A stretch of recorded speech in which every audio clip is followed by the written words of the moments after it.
Hello guys, welcome back. तो आप लोग हमेशा कंफ्यूज रहते होंगे क्या हमें लाइन चार्ट यूज करने चाहिए या कैंडलस्टिक चार्ट बेटर है या फिर रेनको चार्ट यूज करें, point and figure chart use करें, कौन से चार्ट हम लोग यूज करें, कौन से चार्ट हम लोग यूज ना करें। तो देखिए ये चीज कहीं ना कहीं आपको एक्सपीरियंस के साथ ही समझ में आएगी कि कौन से चार्ट आपके लिए बेटर काम कर रहे हैं in comparison with other type of charts. आज मैं आपको समझाने वाला हूं किस तरीके से आप लोग ट्रेंड ट्रेडिंग कर सकते हैं यूजिंग ओनली लाइन चार्ट। किसी भी तरह कैंडल हम लोग यूज नहीं करने वाले। किस तरीके से लाइन चार्ट का यूज करके आप लोग सिंपल प्राइस एक्शन के साथ भी ट्रेडिंग कर सकते हैं। देखिए लाइन चार्ट सबसे पहले यूज हुआ करते थे। जो कैंडलस्टिक चार्ट्स हैं वो कहीं ना कहीं मॉडर्न चार्ट्स हैं, उससे पहले भी जो ट्रेडिंग हुआ करती थी वो हुआ करती थी लाइन चार्ट्स के ऊपर। और लाइन चार्ट्स कहीं ना कहीं सबसे बड़ा प्लस पॉइंट उनका ये है कि बहुत ही ज्यादा सिंपल होते हैं। चार्ट्स बिल्कुल भी कॉम्प्लेक्स नहीं दिखते हैं। कैंडलस्टिक चार्ट्स आपको कहीं ना कहीं थोड़े से कॉम्प्लेक्स लग सकते हैं स्टार्टिंग में। Morning star pattern, dragon fly doji, इसके अलावा तमाम तरह के आपको पैटर्न देखने के लिए मिल जाते हैं, जैसे बुलिश एंगल्फिंग, बेयरिश एंगल्फिंग, मारूबूजो। तो ऐसे बहुत सारे पैटर्न्स आपको देखने के लिए मिल जाते हैं कैंडलस्टिक चार्ट्स के ऊपर। ऑन द अदर साइड अगर मैं बात करूं लाइन चार्ट्स की, तो वहां कुछ भी ऐसा नहीं है। सिंपल सी बात है, लाइन चार्ट्स हम लोग यूज करेंगे और जो भी यहाँ पे हमें लाइन चार्ट्स बनता हुआ दिखेगा वो बनता हुआ दिखेगा क्लोजिंग प्राइस का। तो यहाँ पे फायदा क्या है? यहाँ पे फायदा ये है कि लाइन चार्ट्स का जब हम यूज करते हैं तो जो भी सपोर्ट एंड रेजिस्टेंस लेवल निकल के आते हैं बहुत ही स्ट्रॉन्ग निकल के आते हैं। रीजन बीइंग क्योंकि हम वहां पे क्लोजिंग प्राइस लेके चल रहे हैं। ऑन द अदर साइड जब हम लोग कैंडलस्टिक चार्ट यूज करते हैं तो वहां पे हम लोग कंफ्यूज हो जाते हैं whether we should use closing price या फिर हम लोगों को वहां पे यूज करना है हाई और लो का प्राइस। तो ये तो हो गई एक बात। देखिए अभी तक तो मैंने आपको फायदे गिना दिए लाइन चार्ट्स के, बट हर चीज के फायदे नुकसान तो दोनों ही होते हैं। तो इस केस में जो लाइन चार्ट्स है, लाइन चार्ट्स का नुकसान सबसे बड़ा ये है कि कहीं ना कहीं यहाँ पे जो हाई और लो का यहाँ पे पॉइंट है वो थोड़ा सा मिस होते हुए दिखता है। तो उस वजह से कहीं ना कहीं जो आपके लॉस ऑफ प्रॉफिट आपको दिखेंगे चार्ट्स के ऊपर वो कहीं ना कहीं थोड़े से डिफरेंट होंगे। अगर मैं बात करी चलूँ लाइन चार्ट्स पे, फॉर एग्जाम्पल अगर किसी स्टॉक का प्राइस चल रहा है 100 रुपीज पे और उसने एक स्पाइक लगाया 110 तक, इसके बाद जो फाइनल क्लोजिंग हमें देखने के लिए मिली वो देखने के लिए मिली अराउंड 102 रुपीज। तो इस केस में जो 8 रुपए का यहाँ पे जो इन्फॉर्मेशन वो कहीं ना कहीं लाइन चार्ट्स पे हमें मिस होता हुआ दिखता है। ऑन द अदर साइड जो कैंडलस्टिक चार्ट्स है बहुत ही अच्छी तरीके से यहाँ पे उसे हमें डिपिक्ट करते हैं। तो इस केस में आपको क्या करना है, ये चीज समझते हुए चलनी है कि देखिए दोनों चीजों को जब साथ में करेंगे उससे बेहतर कोई रिजल्ट ही नहीं निकल सकता है। बट आपको सिर्फ लाइन चार्ट्स कैसे यूज करने चाहिए वो मैं आज आपको बता दूंगा। बट क्या करना चाहिए, देखिए फाइनली तो यही करना चाहिए कि आप जो सपोर्ट एंड रेजिस्टेंस लेवल निकालें वो एक बार कंफर्मेशन के साथ निकालें लाइन चार्ट्स के। उसके साथ ही साथ अगर आपको रियल टाइम ट्रेडिंग करनी है बिकॉज हाई और लो की इन्फॉर्मेशन मिस होगी तो आप यूज कर सकते हैं कैंडलस्टिक चार्ट्स। बट नेवरदलेस जो यहाँ पे सबसे इंपॉर्टेंट पॉइंट है वो ये कि जो भी सपोर्ट एंड रेजिस्टेंस के लेवल्स हैं बहुत ही क्लैरिटी के साथ बहुत ही शानदार तरीके से आपको बनते हुए दिखते हैं लाइन चार्ट्स के ऊपर। तो चलिए बिना किसी तरीके मैं आपको लेके चलता हूँ स्क्रीन के ऊपर और वहां मैं आपको समझाता हूँ किस तरीके से मैं जो बात बोल रहा हूँ सपोर्ट एंड रेजिस्टेंस पॉइंट्स की वो किस तरीके से हमें देखने के लिए मिलती है चार्ट्स के ऊपर। तो देखिए यहाँ पे मैंने आपके लिए एक स्क्रिप्ट को ओपन किया हुआ है, कौन सा शेयर है ये मैटर नहीं करता तो वो उसमें हम लोग ज्यादा जाएंगे भी नहीं, बट फिर भी आपकी जानकारी के लिए मैं बता देता हूँ। यहाँ पे मैंने पीएफसी का यहाँ पे शेयर ले रखा है, पावर फाइनेंस कॉर्पोरेशन का। दोनों ही सेगमेंट में ट्रेड होते हुए दिखता है, एफएनओ सेगमेंट में भी as well as equity segment में भी, ऑब्वियस सी बात है। तो हम लोग यहाँ पे दोनों ही तरीके से ट्रेड इसे कर सकते हैं using option future as well as equity में भी हम लोग इसे ट्रेड कर सकते हैं। तो इंपॉर्टेंट क्या है, इंपॉर्टेंट ये है कि लाइन चार्ट यहाँ पे किस तरीके से बिहेव करेंगे। तो चार्ट पर आपको ब्लू लाइन दिख रही है वो कहीं ना कहीं क्लोजिंग प्राइस की लाइन बनती हुई दिख रही है आपको। कहने का मतलब क्या है, जो 5 मिनट का टाइम फ्रेम मैंने लिया हुआ है, 5 मिनट के टाइम फ्रेम पे जो भी क्लोजिंग देखने के लिए मिलेगी, फिर चाहे वो प्रीवियस 5 मिनट की क्लोजिंग से ऊपर हो या फिर नीचे हो, उसी को ज्वाइंट करते हुए यहाँ पे लाइन चार्ट बनते हुए दिखेगा। फॉर एग्जाम्पल 9:20 पे हमें 100 रुपए की क्लोजिंग देखने के लिए मिलती है, उसके बाद 9:25 पे अगर मुझे 110 रुपए की क्लोजिंग देखने के लिए मिलती है तो जो लाइन चार्ट है वो इस तरीके से यहाँ पे 2 पॉइंट बनाएगा क्लोजिंग प्राइस के। इसके बाद दोनों पॉइंट्स को कनेक्ट करने के लिए यहाँ पर एक लाइन बन जाएगी, तो ओवरऑल हमारा लाइन चार्ट बन जाएगा। तो आई होप आप लोगों को बेसिक तो समझ में आ गया होगा कि किस तरीके से यहाँ पे लाइन चार्ट्स बनते हैं। अब यहाँ पे जो मैंने सेशन ले रखा है वो ले रखा है 30 अप्रैल से लेके 3 मई का। जो 30 अप्रैल से यहाँ पे बिल्कुल राइट मार्जिन से स्टार्ट होगा और ये 3 मई बिल्कुल आप समझ सकते हैं जो मेरी लेफ्ट मार्जिन है वहां तक जाएगा। तो ये तो बेसिक डिटेल्स हो गए चार्ट के। अब यहाँ पे किस तरीके से समझना है चार्ट को, चलिए फटाफट से चलते हैं उसके ऊपर। तो आप लोग ऑब्जर्व कर सकते हैं मार्केट में 30 अप्रैल में ओवरऑल जो आप सिनेरियो देखेंगे वो देखेंगे उससे पहले मार्केट कहीं ना कहीं साइडवेज था लाइन चार्ट्स के हिसाब से। इसके बाद मार्केट ने अपिश रैली दी, अगेन मार्केट थोड़ा सा साइडवेज हो गया। तो जब हम लोग 30th को प्राइस देखेंगे इस पर्टिकुलर स्क्रिप्ट के ऊपर तो हमें एक चीज तो समझ में आएगी साफ साफ कि मार्केट लाइन चार्ट्स के हिसाब से जो सपोर्ट एंड रेजिस्टेंस लेवल बना रहा है वो बना रहा है, एक तो ये अच्छा सपोर्ट बना रहा है, उसके बाद मार्केट कहीं ना कहीं ये एक अच्छा रेजिस्टेंस भी बनाते हुए दिख रहा है। तो अगर हम लोग बात करें सपोर्ट एंड रेजिस्टेंस लेवल को फाइंड आउट करने की तो उस केस में हमें क्या पता चलेगा कि मार्केट ने कहीं ना कहीं एक अच्छा सपोर्ट लेवल बनाया क्योंकि मार्केट ने यहां से एक अच्छा बाउंस दिया। देखिए जब भी मार्केट एक अच्छा बाउंस देता है किसी भी एक पर्टिकुलर लेवल से मार्केट अगर घूम रहा है, टर्न ले रहा है, एक शार्प टर्न ले रहा है, वो अच्छा सपोर्ट रेजिस्टेंस की तरह काम करता है। तो अगर मार्केट ने यहां से एक अच्छा सपोर्ट एक अच्छा बाउंस लिया मार्केट ने, फिर यहाँ पे मार्केट कहीं ना कहीं कंसोलिडेट होता हुआ दिखा, तो हम लोग बोलेंगे मार्केट ने एक अच्छा अप मूवमेंट आने के बाद कहीं ना कहीं कंसोलिडेशन शो किया है, तो जो रेजिस्टेंस बनता हुआ दिखेगा, अगर मार्केट इसका ब्रेकआउट देगा then definitely we should go for buying opportunity. ये आपको समझ में आया? और कितनी ईजी तरीके से हमें लाइन चार्ट में समझ में आ रहा है, कोई कैंडल नहीं, कुछ भी नहीं, बस आपने क्या देखा, लाइन चार्ट के हिसाब से जो क्लोजिंग प्राइस है उसने एक स्ट्रेट ट्रेंड दिखाया, साइडवेज था, फिर एक अपर ट्रेंड दिखाया, फिर दोबारा से कंसोलिडेशन शो किया। Now we are very clear कि मार्केट कहीं ना कहीं एक अप ट्रेंड के स्ट्रक्चर में मूव करने के लिए तैयार हो रहा है। तो नेक्स्ट डे 30 पे आपको क्या देखने के लिए मिलेगा, मार्केट ने कहीं ना कहीं उसी स्ट्रक्चर का यहाँ पे हमें ब्रेकआउट शो कर दिया। एग्जैक्टली वही हुआ, मार्केट ने 30th के आसपास मॉर्निंग सेशन में उसका ब्रेकआउट शो कर दिया। अब आपको क्या करना है, अब आपको ये समझना है कि जो बायस है आपका वो तो बिल्कुल क्लियर हो चुका है, क्योंकि मार्केट क्लोजिंग प्राइस पे, इंपॉर्टेंट ये मार्केट क्लोजिंग प्राइस के ऊपर यहाँ पे इस तरीके का स्ट्रक्चर बनाते हुए जा रहा है, higher highs as well as higher lows का, जो कि बहुत ही साफ साफ हमें देखने के लिए मिल रहा है लाइन चार्ट्स के ऊपर। तो अब हम लोग क्या करेंगे, हम लोग यहाँ पे वेट करेंगे either to go long at the breakout और to go long at the retracement opportunity. तो अभी तक हमने बेसिक ट्रेंड समझ लिया यूजिंग लाइन चार्ट्स। इसके बाद ये रहा सपोर्ट, ये रहा रेजिस्टेंस। अब आप लोग देखेंगे मार्केट धीमे धीमे अपने पॉजिटिव स्ट्रक्चर को बनाते हुए लगातार मूव कर रहा था। इसके साथ ही साथ आपको क्या समझते हुए चलना है, आपको ये समझते हुए चलना है कि मार्केट में जो भी सबसे ज्यादा इंपॉर्टेंट सपोर्ट है और सबसे ज्यादा इंपॉर्टेंट रेजिस्टेंस है, वहां पर आपको ट्रेड करने के लिए देखना है, ना कि हर सपोर्ट एंड रेजिस्टेंस के ऊपर। देखिए ट्रेडर्स क्या गलती करते हैं, मैं आपको समझाता हूं क्यों वो लाइन चार्ट्स को बेकार समझते हैं। रीजन ये है, उन्हें थोड़ा सा भी कोई सपोर्ट बनता हुआ दिखेगा मार्केट में, उन्हें लगेगा कि वहां पे उन्हें बाई कर लेना चाहिए। इसके अलावा कोई रेजिस्टेंस बनता हुआ देखा, फिर चाहे वो मेजर रेजिस्टेंस ना हो, दे डोंट इवन केयर, वो लोग वहां पर शॉर्ट करने के लिए अपॉर्चुनिटी ढूंढेंगे। मेरे एक्सपीरियंस के साथ मैंने ये समझा है कि मार्केट में मल्टीपल सपोर्ट एंड रेजिस्टेंस बनते हुए दिखते हैं आपको over a period of time, फिर चाहे वो इंट्राडे हो या फिर वो पोजिशनल हो या फिर इन्वेस्टमेंट की हम बात करके चलें। यहाँ पर जो ट्रेडर इन्वेस्टर को करना है वो ये करना है कि उसे ही समझते हुए चलना है कौन सा लेवल इंपॉर्टेंट है, कौन सा लेवल उतना इंपॉर्टेंट नहीं है। तो अगर आप ये आइडेंटिफाई करना स्टार्ट कर देते हैं एक particular support level is more important than the previous support level, या फिर एक particular resistance level is more important than the previous resistance level, तो वहां पर आपकी जो एक्यूरेसी बहुत ही हाई हो जाती है। बिकॉज इससे क्या होता है कि जो important support and resistance level नहीं है वहां पर आप लोग ट्रेड नहीं करते हैं, and because you avoid trading at those levels, उस तरीके से क्या उससे क्या होता है कि जो आपके बेफालतू स्टॉप लॉस हिट हो रहे हैं कंटिन्यूअसली, वो कहीं ना कहीं बचते हुए आपको दिखते हैं। तो आपने क्या समझा, मार्केट में जो सबसे इंपॉर्टेंट सपोर्ट लेवल है वो तो अभी तक के लिए ये है। इसके अलावा मार्केट में ये एक अच्छा रेजिस्टेंस लेवल बन रहा है, अगेन मार्केट ने उसे ब्रेकआउट किया, तो यहाँ पे फ्लिप जोन का कॉन्सेप्ट आते हुए दिखेगा कि मार्केट ने अगर एक रेजिस्टेंस लेवल को ब्रेक किया है, अगेन जब वो उसे रिटेस्ट करेगा तो ये कहीं ना कहीं एक इंपॉर्टेंट सपोर्ट लेवल की तरह काम करता हुआ दिखता है। इसके अलावा मार्केट ने एक दोबारा हाई बनाया, मार्केट ने जब उसे दोबारा ब्रेक किया, अगेन हमारे पास एक न्यू इंपॉर्टेंट रेजिस्टेंस लेवल बनते हुए दिखेगा। तो मार्केट में अब आप लोग देख सकते हैं जब मार्केट कंसोलिडेट करने के बाद इस पर्टिकुलर लेवल तक आया, तब आप लोग थोड़ा सा रिस्क लेके यहाँ पे एंट्री कर सकते थे। नेवरदलेस आप लोग ये बोल सकते हैं कि मार्केट ने जो कंसोलिडेशन दिया क्लोजिंग प्राइस के हिसाब से वो उतना शार्प नहीं दिया कि हम लोग एग्जैक्टली यहाँ पे एंट्री कर पाते। समझ में आया? Well and good. बट अभी तक आप लोग क्या क्लियर है, आपको ये क्लियर है कि ट्रेंड क्या है मार्केट का। सेकेंड चीज आपको ये क्लियर है कि सपोर्ट एंड रेजिस्टेंस की इंपॉर्टेंस हमें समझते हुए चलना है यूजिंग लाइन चार्ट्स। अब हम लोग देख लेते हैं कि मार्केट में जब ये शार्प अप मूव आया तो मार्केट ने दोबारा से कंसोलिडेशन का ब्रेकआउट दिया एंड अगेन एक शार्प अप मूव दिखाया। तो अब आप लोग क्या समझ में आया कि आप देखिए, आप लोग जब चार्ट्स ओवर हो जाते हैं तब आप लोग देखते हैं कि मार्केट में अपॉर्चुनिटी आई थी, मिस कर दी, हम ट्रेड नहीं कर पाए वगैरह वगैरह। सिंपल सा अगर आप लाइन चार्ट्स के ऊपर हायर लो बनते हुए देखेंगे, वहां पर भी आपको शानदार अपॉर्चुनिटी बनते हुए दिखती है। जैसे कि आपको यहाँ देखिए मार्केट ने कंसोलिडेशन का ब्रेकआउट करके कितना शानदार मूव दिया। अगर आप यहाँ पे बाई करके चलते ब्रेकआउट के ऊपर, then definitely you would have made some great amount of money.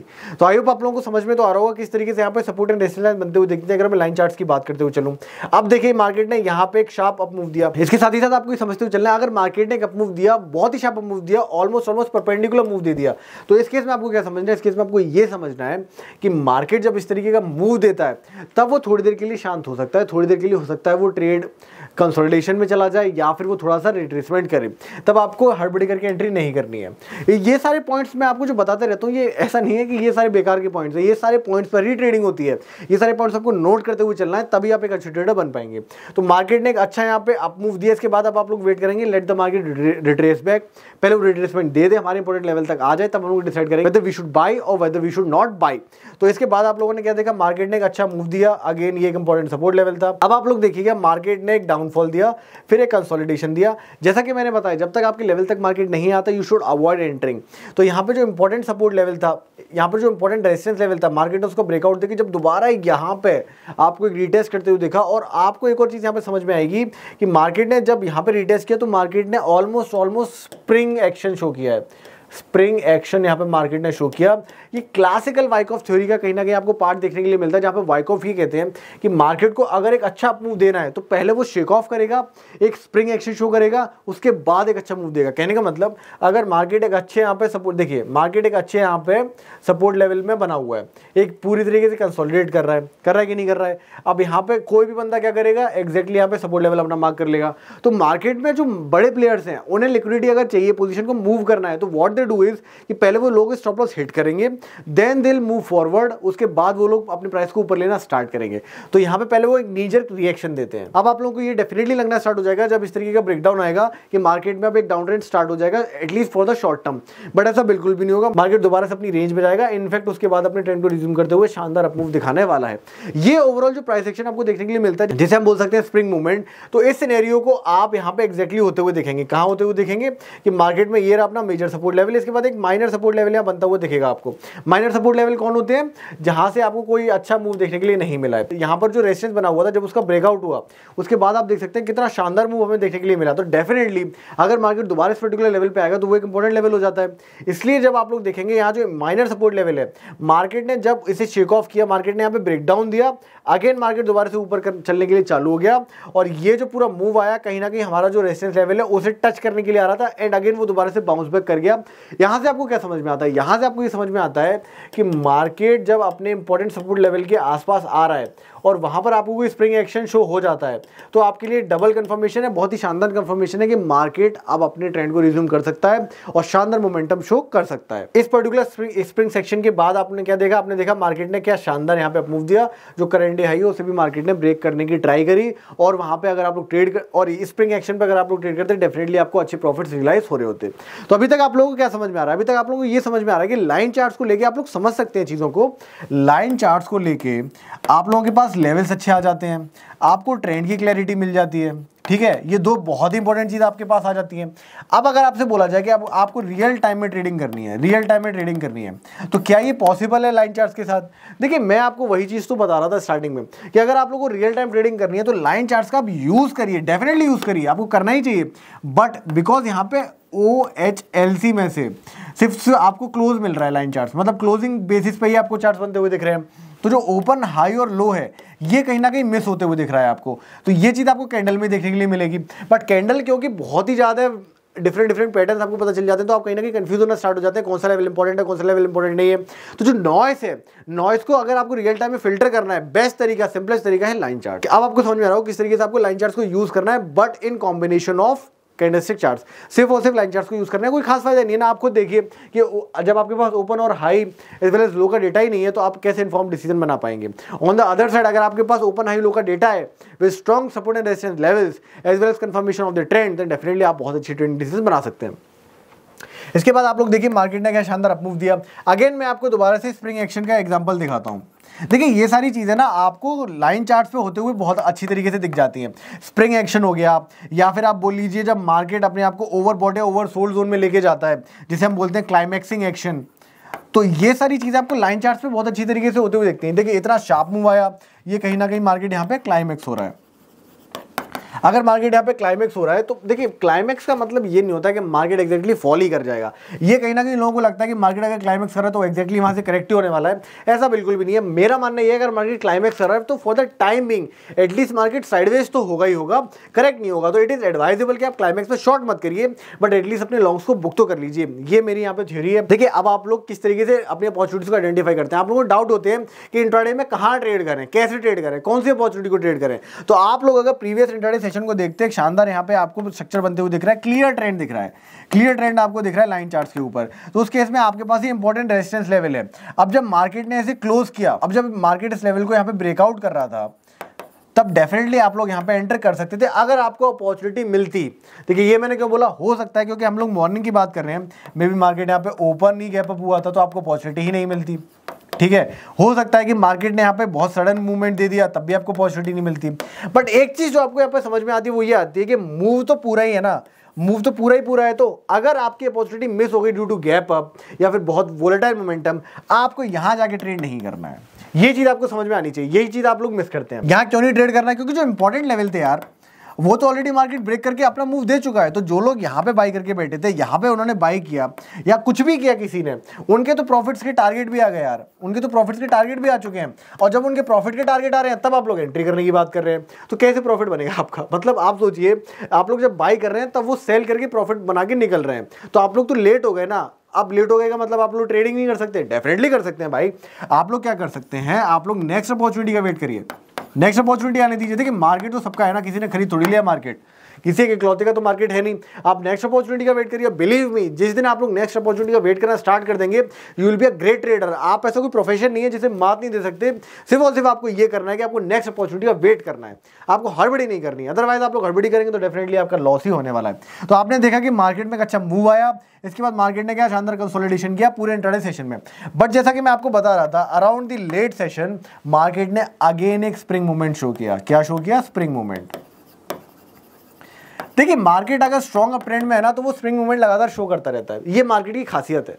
किसी भी एक अच्छे अप ट्रेंड में मार्केट मूवमेंट लगातार शो करेगा। रीजन बीइंग, क्योंकि वहां पे जो वेस्टेड इंटरेस्ट हैं, जो बड़े प्लेयर्स हैं, वो चाहते हैं नीचे से सौदे को और बढ़ाना, अपनी पोजीशन को और एड अप करना, तभी तो वो स्प्रिंग मूवमेंट को शो कर रहे हैं। देखिए रिटेलर्स के बस की बात नहीं है स्प्रिंग मूवमेंट शो करना। रीजन क्या है कि यहाँ पे पहले आपको सेल करना पड़ेगा, फिर डबल क्वांटिटी से आपको बाई करके मार्केट को ऊपर लेके जाना पड़ेगा। कौन से रिटेलर के पास इतना पैसा है जो इस तरीके का मूवमेंट शो कर सकता है? मैं तो नहीं जानता किसी ऐसे पर्टिकुलर रिटेलर को। अगर आप जानते हैं डेफिनेटली कमेंट करके बता दीजिएगा। जितना मैं समझता हूं वो ये कि ऑपरेटर्स इस तरीके का मूव लेके आते हैं मार्केट्स में। हमारा काम क्या है? बीइंग अ रिटेलर हमें ना समझना है, ना कि लड़ना है इन लोगों से।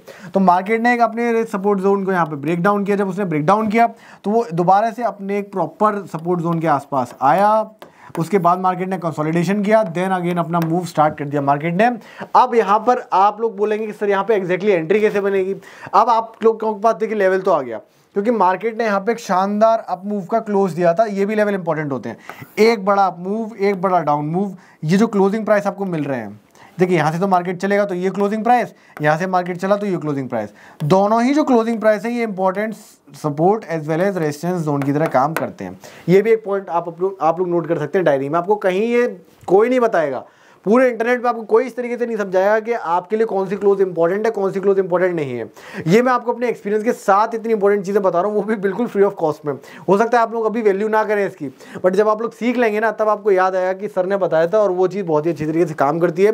जब भी कोई बड़ी कैंडल बनती है या बड़ा मूव आता है, फॉर एग्जाम्पल मार्केट में एक 5% का मूव आया, तो इस पर्टिकुलर कैंडल का जो क्लोजिंग प्राइस है बहुत ही इंपॉर्टेंट हो जाता है। रीजन क्या है कि मार्केट खुद को पोजीशन इस तरीके से कर रहा है कि अगर इसके नीचे आना स्टार्ट हुआ तो जो भी लोग बाय करके गए ना टॉप पे, वो पैनिक करना स्टार्ट कर देंगे। पैनिक करना मैं बात करके चल रहा हूँ, जब ये कैंडल ग्रीन है तो जब वो पैनिक करना स्टार्ट कर देंगे, तो जो जिन लोगों ने यहाँ पे बाइंग करी है, बड़े ट्रेडर्स ने, उन्हें थोड़ा सा मुश्किल हो जाता है शॉर्ट टर्म में प्राइस को होल्ड करना मुश्किल हो जाता है, क्योंकि चेन रिएक्शन स्टार्ट हो जाती है, फिर और लोग सेल करेंगे और लोग सेल करेंगे। तो मार्केट में अगर इस कैंडल को सस्टेन करना है तो वो इस क्लोजिंग प्राइस के नीचे आने ही नहीं देंगे। अगर उन्हें इमीडिएट मोमेंटम, अगर ऑपरेटर्स को इमीडिएट मोमेंटम चाहिए इन देयर फेवर, तो वो इस प्राइस के नीचे आने ही नहीं देंगे। और अगर प्राइस के नीचे आने लगा तो आप समझ जाइए कि मार्केट थोड़े टाइम के लिए कंसोलिडेट करेगा। हमें शॉर्ट नहीं करना है, ये गलती नहीं करनी है कि आप शॉर्ट कर दीजिए कि भाव बढ़ गया, कि प्राइस आपका बढ़ चुका है तो आप लोग शॉर्ट कर दीजिए, ऐसा बिल्कुल भी नहीं करना होता है। रेदर आपको समझना है कि इस केस में आपको कोई भी मोमेंटम बेट नहीं लेनी है। अब आप रिट्रेसमेंट का वेट करिए, उसके बाद आप प्रॉपर रिट्रेसमेंट वाली ट्रेड ले सकते हैं। तो आई होप आप लोगों को समझ में आएगा किस तरीके से लाइन चार्ट ने क्लियरली आपको ट्रेंड बना के दिया हुआ है। अब हम लोग बात कर लेते हैं 3 मई की, कि एग्जैक्टली 3 मई में हमें क्या देखने के लिए मिला। मार्केट में ये अच्छा रेजिस्टेंस जोन बना हुआ है कि नहीं बना हुआ है, क्योंकि मार्केट ने इस रेजिस्टेंस जोन का दिन भर प्रीवियस डे में ब्रेकआउट नहीं किया, तो डेफिनेटली यहाँ पे बहुत अच्छे हमें स्टॉप लॉस देखने के लिए मिल जाएंगे। तो इसलिए ये अच्छा रेजिस्टेंस जोन की तरह काम करेगा। अब आप देखिए मार्केट ने मॉर्निंग सेशन में इसका ब्रेकआउट किया, ठीक है। ब्रेकआउट ट्रेडिंग थोड़ी रिस्की होती है मॉर्निंग सेशन में। अगर 9:15 पे ही मार्केट ब्रेकआउट करना स्टार्ट कर दे, 9:15 से लेकर 9:20 पे विदाउट एनी क्लोजिंग, तो मेरे लिए तो बहुत रिस्की है। मैं तो थोड़ा वेट ही करना पसंद करता हूँ कि मार्केट पहले मुझे 9:20 की क्लोजिंग तो प्रोवाइड करे, तब मैं कोई डिसीजन बनाऊँ, क्योंकि मार्केट मॉर्निंग सेशन में इतना वोलेटाइल होता है, किसी एक पर्टिकुलर लेवल का ब्रेकआउट करेगा, फिर इमीडिएटली वो ब्रेकडाउन कर देगा। तो आपको जब 5 ही मिनट में, आपको स्टार्टिंग के मार्केट के 5 मिनट में जब लॉस हो जाएगा, तो आप लोगों ने पूरा जो कॉन्फिडेंस है वो घुस जाता है, मतलब बिल्कुल ही घुस जाता है वो बुरी तरीके से, कि आपको लगता है कि ये क्या हो गया, मेरे साथ फ्रॉड हो गया, ऐसा लगने लगता है जब आपको शुरू के 5 ही मिनट में लॉस हो जाएगा। इसलिए आपको इतना ज़्यादा क्या बोलूँ मैं, इतना ज़्यादा 30 मार का नहीं बनना है कि आप एग्जैक्टली 9:15 से लेकर 9:20 पे एंट्री करना स्टार्ट कर देंगे। रेदर आप लोग क्या करिए कि वेट करिए पर्टिकुलर लेवल पे, बाद में कभी एंट्री बनती है आफ्टर 9:20 तब आप लोग एंट्री ले सकते हैं। मार्केट कहीं भगा तो जा नहीं रहा है। अब आप लोगों ने देखा मार्केट ने एक अच्छा ब्रेकआउट दिया लाइन चार्ट के हिसाब से, तो ये जो लेवल है बहुत इंपॉर्टेंट हो जाता है। अब आप देखिए मार्केट ने एग्जैक्टली वहीं का दोबारा से सपोर्ट लिया। अब इस सपोर्ट लेवल पे आपको कोई अच्छा कैंडलस्टिक पैटर्न बनते हुए दिख रहा था, आप डेफिनेटली एंटर करते, उसके बाद ये मूव आप कैप्चर कर सकते थे, जो कहीं ना कहीं आपके टारगेट जो रीसेंट सपोर्ट हाइज हैं, जो रीसेंट यहाँ पे स्विंग हाइज हैं, वो आप टारगेट रख सकते थे। इंट्राडे में अगर आपने ये मूव पकड़ लिया, प्रॉफिट आपने बुक कर लिया, you are done, you are a very good trader. अगर आपने इतनी छोटी सी अपॉर्चुनिटी क्रैक कर ली, आपने ऑलमोस्ट 1% के आसपास बुक कर लिया किसी भी पर्टिकुलर स्टॉक में, you are very good trader. तो आई होप आप लोगों को समझ में आएगा किस तरीके से लाइन चार्ट के हिसाब से डिटेल्ड एनालिसिस आप लोग करनी चाहिए, आप लोग कर सकते हैं। इसके साथ ही साथ आप लोग कैंडलस्टिक से यूज भी कर सकते हैं। अब कहाँ का यूज कर सकते हैं, एक इंपॉर्टेंट सपोर्ट लेवल के पास मार्केट ने यहाँ पे सेल ऑफ दिया, तो वहां पे अब आप लोग देखिए रिवर्सल कैंडलस्टिक, क्या देखिए रिवर्सल कैंडलस्टिक। अगर मार्केट हैमर बना रहा है आपके इंपॉर्टेंट सपोर्ट जोन के आसपास जो आपने निकाला लाइन चार्ट से, तो डेफिनेटली वहां पे आप बाई कर सकते हैं। स्टॉप लॉस क्या रहेगा, हैमर के नीचे का स्टॉप लॉस रख दीजिए। हैमर के नीचे नहीं रखना है तो जो भी रिसेंट स्विंग लो है उसके नीचे का रख दीजिए। उसके बाद आप 1:1 या फिर 1:1.5 के रेशियो के साथ इंट्राडे में ट्रेड कर सकते हैं। कितनी ज्यादा सिंपल स्ट्रेटजी बताई ना मैंने आज आपको, इतनी ही ज्यादा सिंपल है एग्जीक्यूट करना। आप लोग चार्ट्स पे जाइए, प्रैक्टिस करिए, जो भी समझ में नहीं आता कमेंट्स पे डेफिनेटली पोस्ट करिए। जो भी आप प्रॉब्लम पोस्ट करेंगे, जो भी आपको दिक्कत आएगी कमेंट में, डेफिनेटली मैं उसको सॉल्यूशन लेके नेक्स्ट वीडियो में आऊंगा। आई होप आप लोगों को आज का वीडियो इन्फॉर्मेटिव लगा होगा, यूजफुल लगा होगा। अगर आप लोगों के पास डीमैट अकाउंट नहीं है तो डेफिनेटली आप लोग डिस्क्रिप्शन में जाइए, वहां आपको लिंक मिल जाता है डीमैट अकाउंट ओपन करने का। ओपन करिए, बट ओपन करने का मतलब ये नहीं है कि आप अगले दिन से पैसे कमाने लगेंगे। Be aware, have to show physical prudence. आपको यहाँ पे अपने विवेक का यूज करना है, आपको बेफालतू का पैसा नहीं लूज करना है। पहले आप सीखिए, सीखने के बाद आप पैसे तो कमा ही लेंगे। अभी के वीडियो में हम लोग इतना ही रखते हैं। जाने से पहले please hit the like button as well as subscribe to our channel. मिलते हैं नेक्स्ट वीडियो में।